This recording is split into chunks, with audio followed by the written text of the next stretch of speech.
Hi. Lovely to be with you today Yep. for our daily reflection, Yep. taken from the YouVersion Bible app today from Colossians chapter 4. Chapter 4 verse 2. You can read it, Stephen. Okay. Verse of the day. Devote yourselves to prayer, being watchful and thankful. Succinct to the point? Yes. Very straightforward. Yeah. Would you say we've devoted ourselves to prayer?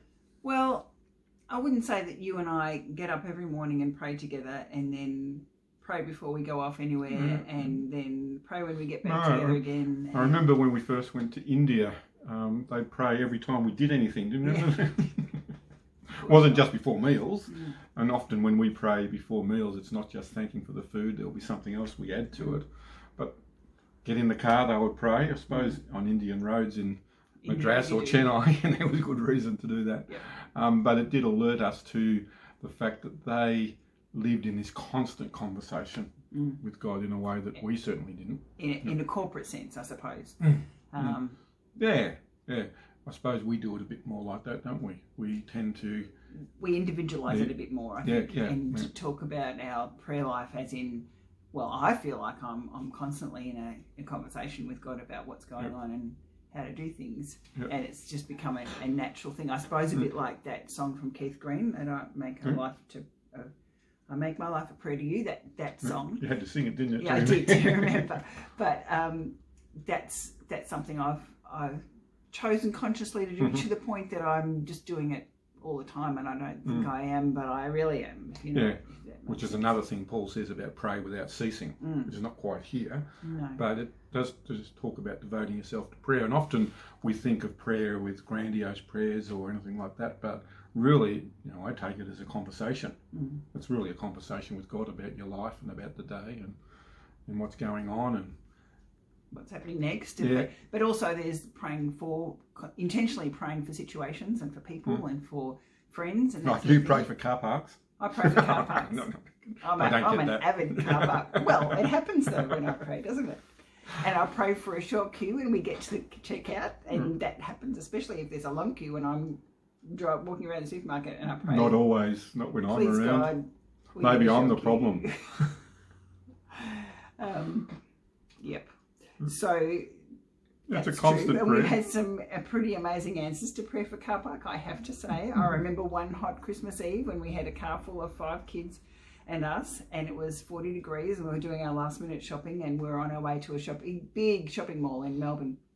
And as we were leaving, I said out loud to everyone, "Okay, everyone, I'm praying for a car park when we get there in the shade." And they all knew that that's what was happening. When we got there, we drove down under the shopping centre to the car park place, and there was this lady there waiting for us who saw us and said, come with me, I'm emptying my car park." And so we drove straight into a beautiful, cool underground. I don't remember that. But... Oh, it's gone down in family folklore. We'll talk about it and remind you. No. The one thing that gets me in this verse, it says, being watchful and thankful. So it's not just praying about anything. There's a sense of being watchful for what God's doing and being alert to that and being thankful for what's happening, even though it's not necessarily easy. So there's an attitude about the way you pray, and an alertness, being watchful and being having an attitude of gratitude and thankfulness. And watching out for the answers, I suppose, too. So, it's not just I'm going to pray that my friend Mary will become a Christian. It's and just forgetting.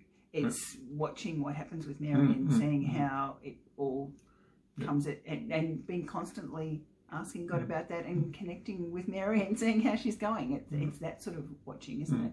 And if I can get a little bit theological for a moment. Why not? Is that there's a very real way in which God has left the stewardship of planet Earth to human beings. And so God, I don't think, overly intervenes in our life. And therefore, because we are stewards, because our choices matter, because what we decide changes the world, changes history, changes our lives, God is waiting for us to say, God would love you to act in this situation.